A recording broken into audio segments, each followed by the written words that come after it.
Assalamualaikum warahmatullahi wabarakatuh.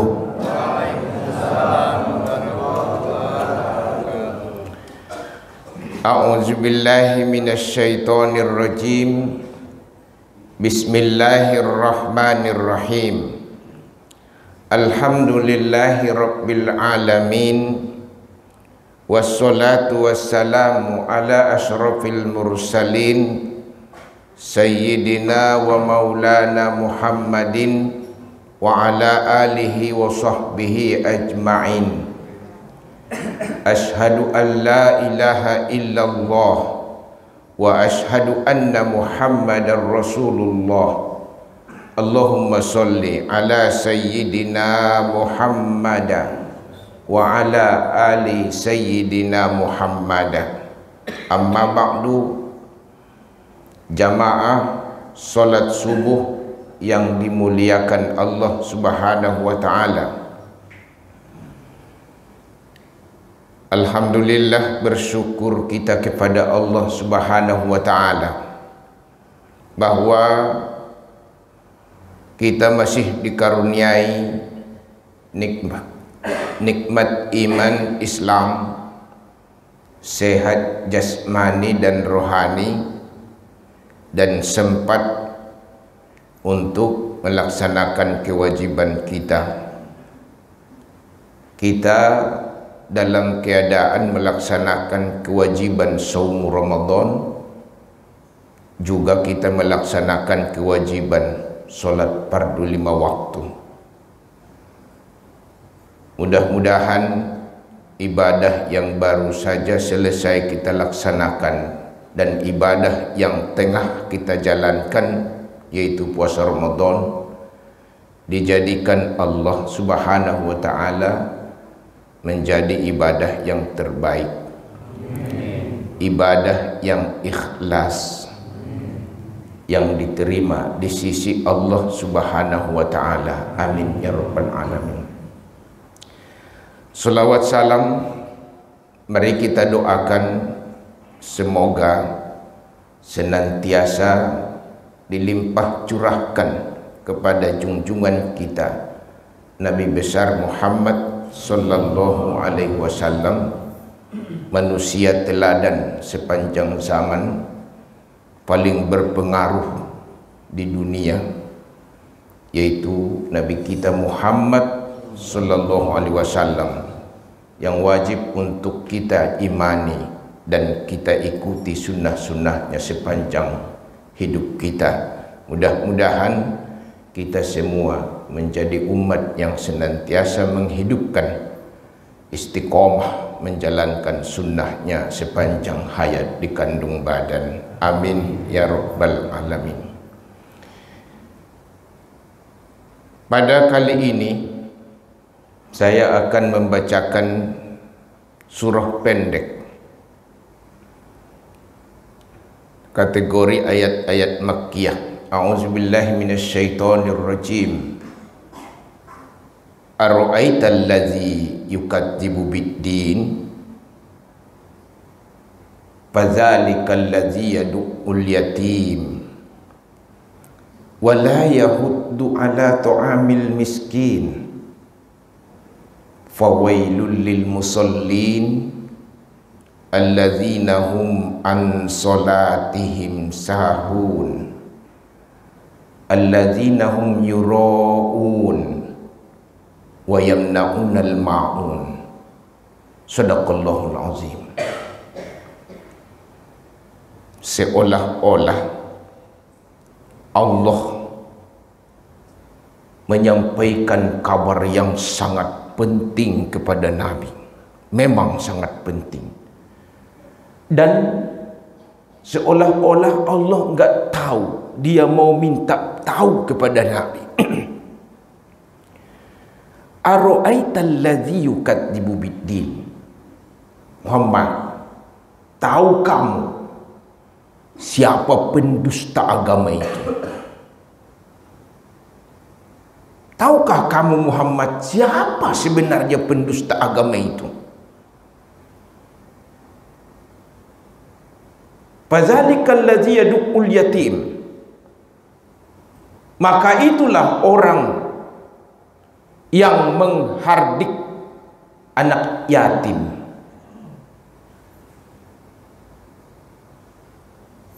Wala yahuddu ala tu'amil miskin. Dan mereka enggak peduli atau enggak mau memberi makan fakir orang miskin. Fawailul lil musallin. Celaka bagi orang yang sholat.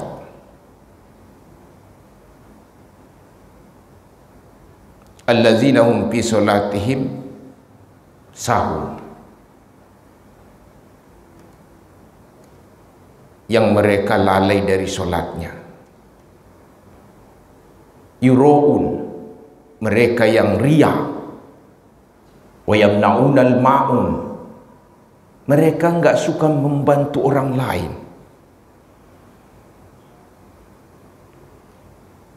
Allah bertanya bukan mau minta informasi kepada Nabi Muhammad. Bukan tidak tahu Allah, tapi memberitahu kepada Nabi. Jangan-jangan Nabi enggak tahu Muhammad bahwa ternyata pendusta agama itu ada orang yang tekun sholat, tekun puasa, tapi termasuk dalam golongan yang mendustakan agama. Kadang kalau kita berbicara tentang mendustakan agama, kita enggak khawatir, seolah-olah kita jauh dari situ. Ini yang repot. Kalau digolongkan siapa orang miskin, kalau sudah berzakat, ramai-ramai mengaku miskin, biar lepas dari kewajiban. Pendusta. Yang didustakan apa? Bukan hanya tetangga, bukan manusia, tapi agama.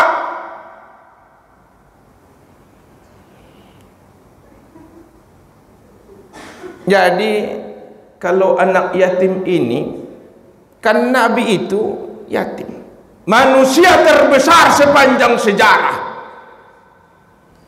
penghulu dunia akhirat, uswatun hasanah, yang disebut setiap hari seluruh dunia. Nabi Muhammad itu sebelum dilahirkan ke dunia sudah yatim.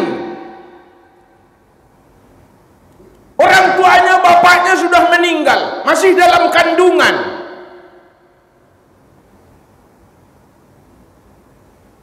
Lahir, diasuh sebentar saja dengan ibunya. Kemudian dibawa ke pelosok,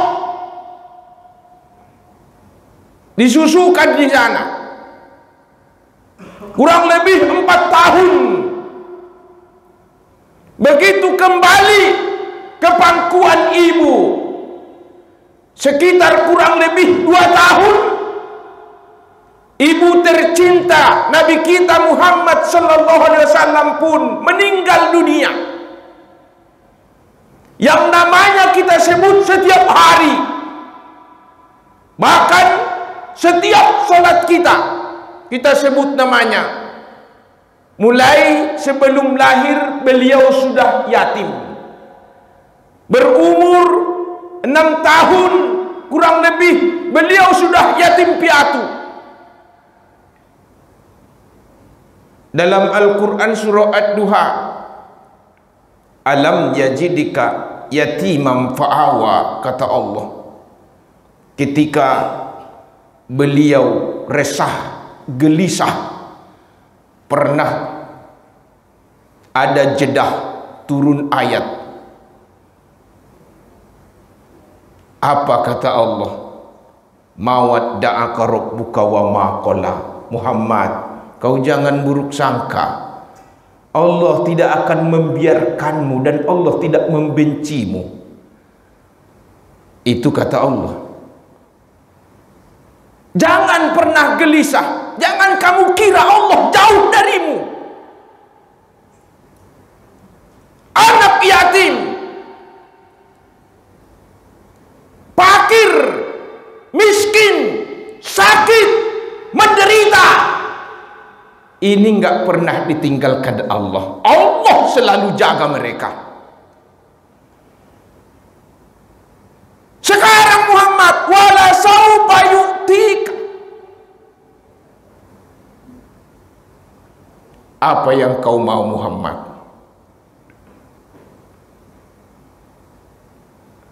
Kalau engkau mau kekuasaan, enggak apa-apa, aku berikan kekuasaan yang paling tinggi. Kalau engkau mau harta benda yang banyak, aku berikan. Jangankan kekayaan, andaikan engkau mau itu bukit Uhud akan menjadi bukit emas untukmu. Tawarkan Allah, asal hatimu ridho. Jangan gelisah, jangan resah, jangan gersang. Apa yang menjadi persoalan?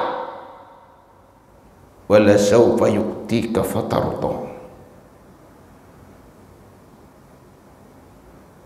Asal senang hatimu. Ternyata bukan itu yang dimau Rasul. Gelisah hatinya, resah jiwanya. Bukan karena harta, bukan karena kekuasaan. Tetapi kalau memang engkau akan berikan kepadaku ya Allah, berikanlah kekuasaan, berikanlah itu. Tapi yang baru aku ridho, aku tidak rela kalau ada satupun umatku yang masuk neraka. Itu yang dia bilang. Tuh yang anak yatim. Di penghujung Ramadan ini kita sudah bersungguh-sungguh melaksanakan ibadah puasa. Jangan sampai lupa ada ibadah sosial namanya yang kita lakukan, insya Allah kita akan menikmatinya dan orang lain pun ikut menikmati itu. Apa itu? Zakat fitrah. Kalau zakat fitrah enggak berbicara orang kaya. Kalau zakat mal, ia harus ada nisab. Tapi zakat fitrah, kalau kita masih hidup, ya setahun sekali wajib kita keluarkan zakat fitrah. Kaya atau miskin, dengan ukuran yang sama. Kalau Masjid Al-Furqan mengumumkan umpamanya, satu orang 35.000, 40.000, 50.000 dan seterusnya, ambillah cepat dan yang seterusnya. Jangan pilih yang kecilnya. Kenapa? Karena itu untuk membersihkan diri kita. Itu amal kita kepada diri kita dan Allah, dan amal kita itu akan dirasakan orang lain manfaatnya. Dalam Islam ada dua kategori ibadah. Ada yang kita kenal ibadah qasirah, ibadah individual. Tadi kita solat subuh khusyuk, tenang.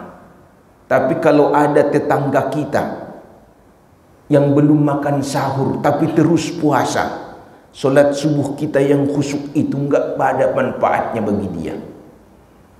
Kalau ada anak yatim menjerit memanggil ayahnya sekarang, kita tinggalkan pergi solat subuh, dia kelaparan di sana. Solat subuh yang khusyuk, walaupun dekat pintu kita dengan dia, enggak rasakan manfaatnya itu solat kita. Ibadah mahdoh yang kita lakukan itu hubungan kita dengan Allah. Puasa yang kita kerjakan, khusyuk melaksanakan ibadah puasa.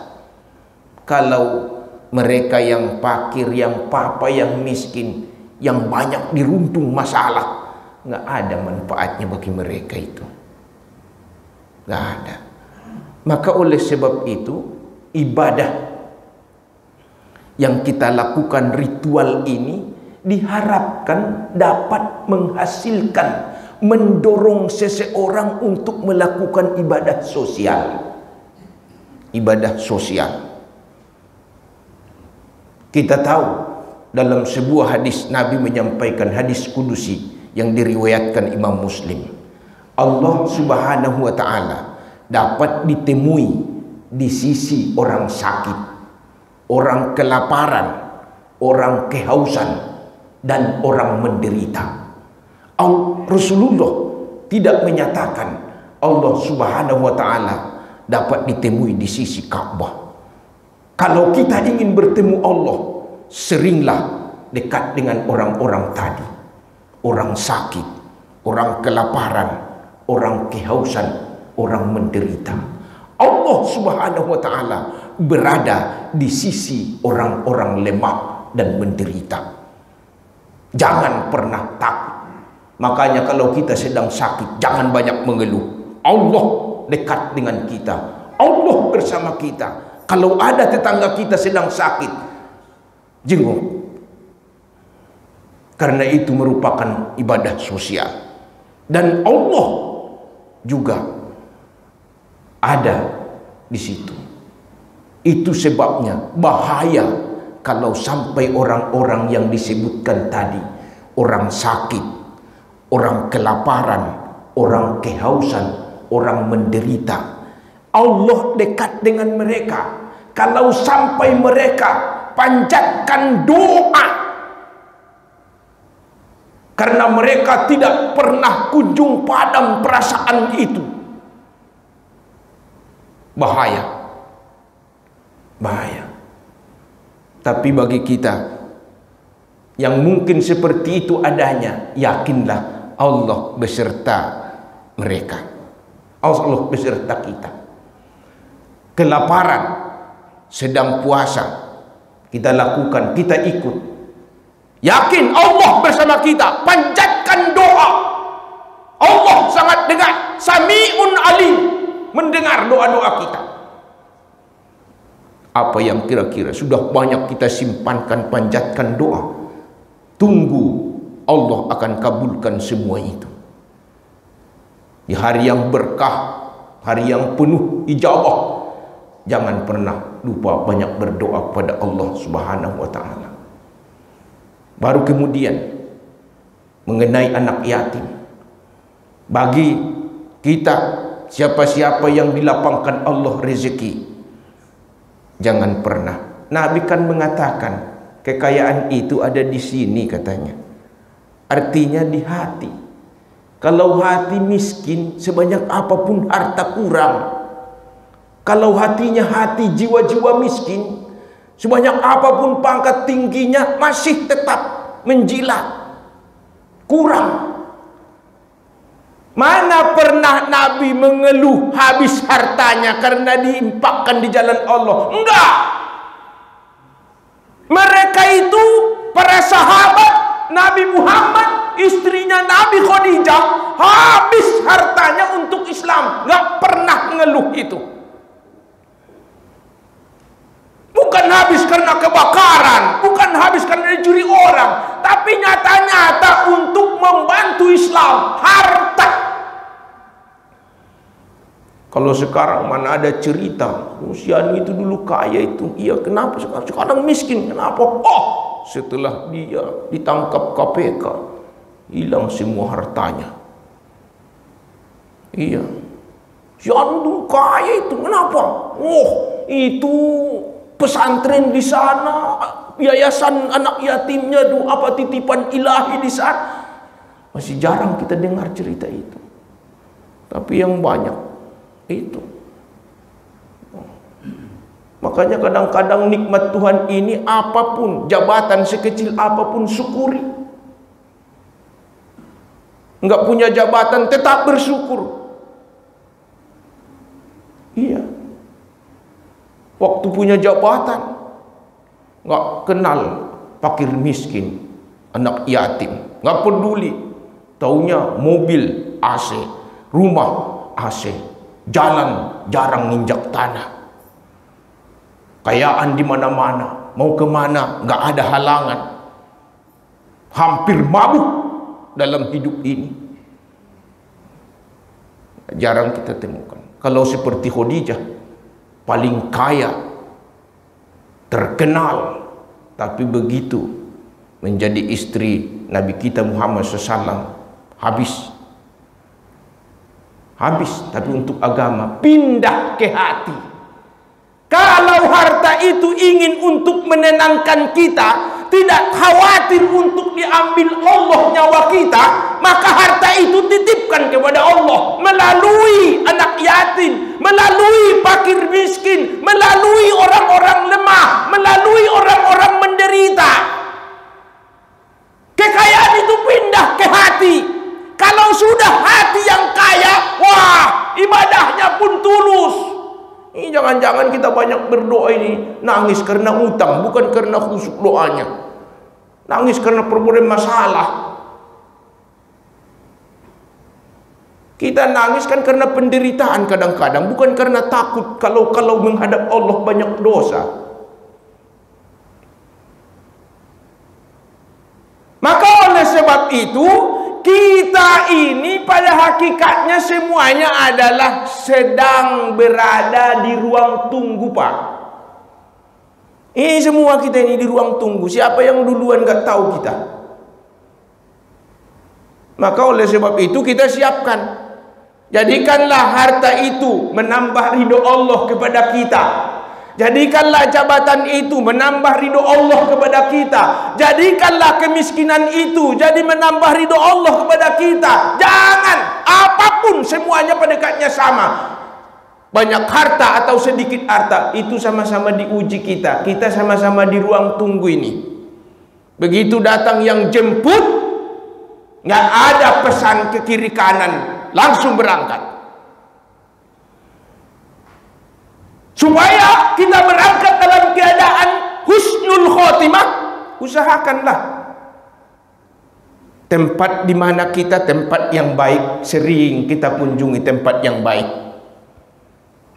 Waktu jangan sia-siakan. Sudah kata Nabi, bukanlah umur yang panjang itu beratus-ratus tahun umurnya, tetapi umur yang baik itulah yang menjadi umurnya membahagiakan dia. 50 tahun cukup kalau itu bisa manfaatkan untuk berbuat baik, ibadah kepada Allah Subhanahu wa taala. Baik ibadah qasirah maupun ibadah muta'addiyah. Pas dijemput, enak Pak dengerin ceritanya. Bapak itu meninggal. Iya, kok nggak sakit? Enggak. Oh iya ya.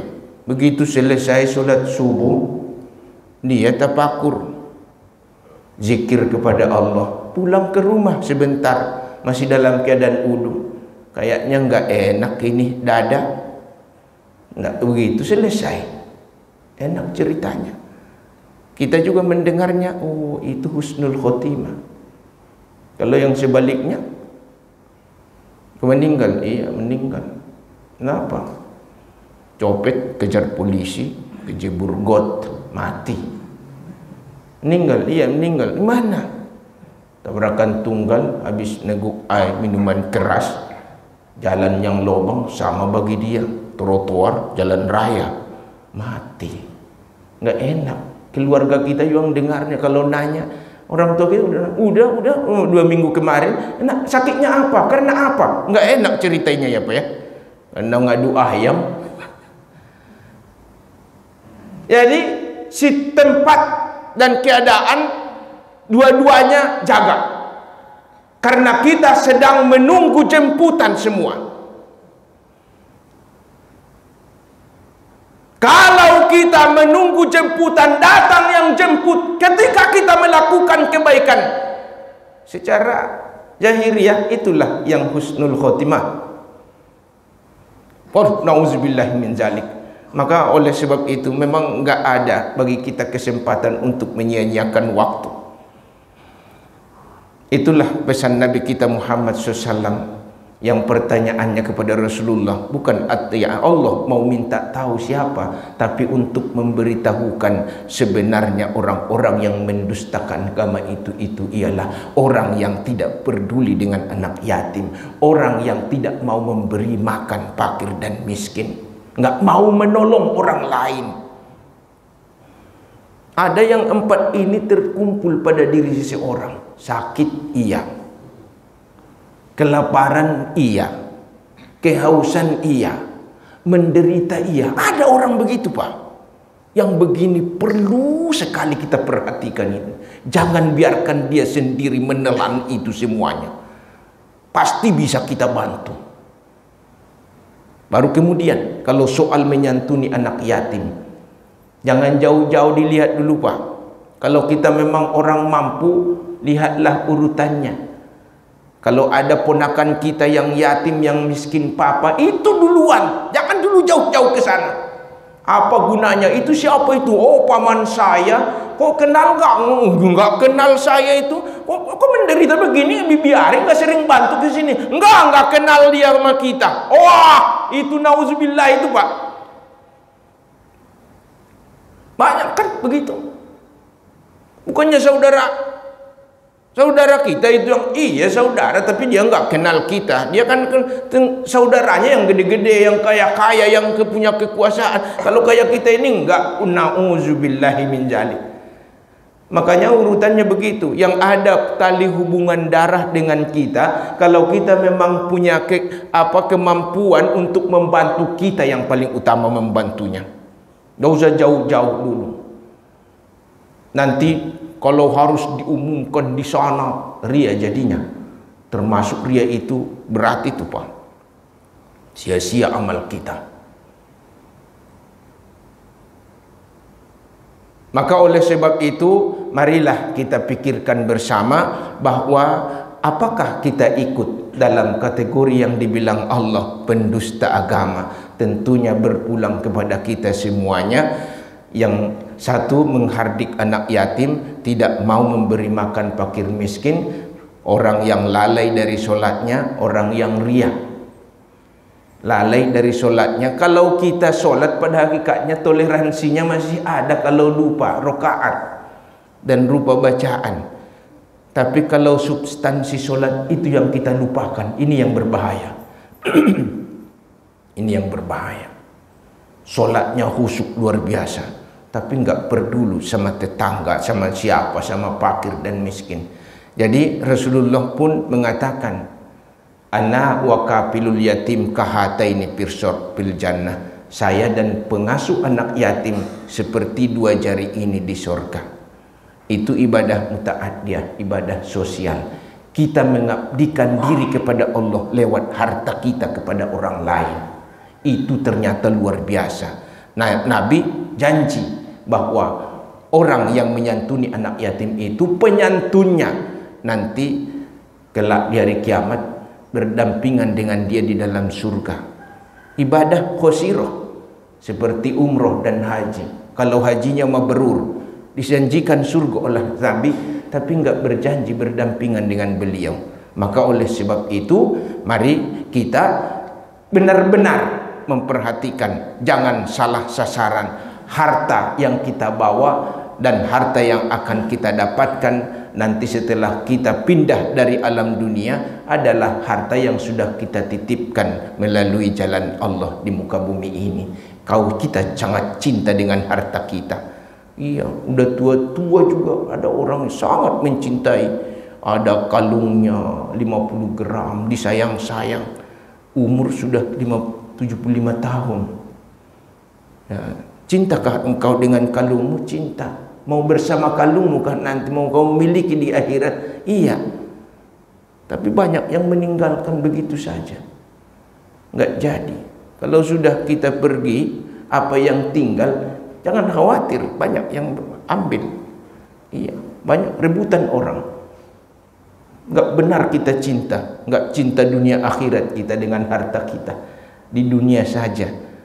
Kenapa? Karena kita tidak memperhatikan bagaimana harta itu nanti bisa menolong kita di akhirat.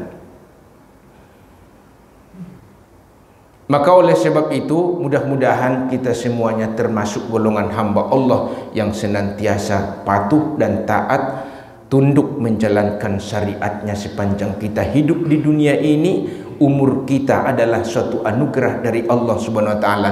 Jangan pernah sia-siakan. Kita ini hidup sebelum datang jemputan mengambil kita. Kalau sudah datang jemputan, tidak bisa diminta menunda dan tidak bisa diminta percepat. Mereka akan langsung ambil kita. Mudah-mudahan ketika malaikat maut datang menjemput kita, kita dalam mengabdi kepada Allah Subhanahu wa taala menjadi husnul khotimah. Itulah yang kita inginkan. Berangkat hidup dalam keadaan beramal soleh di dunia, mati dalam keadaan husnul khotimah, akan bertemu dengan Nabi dalam surganya nanti. Amin ya rabbal alamin. Terima kasih di atas segala perhatian. Mohon maaf di atas segala kekurangan. Billahi taufiq wal hidayah. Wassalamualaikum warahmatullahi wabarakatuh.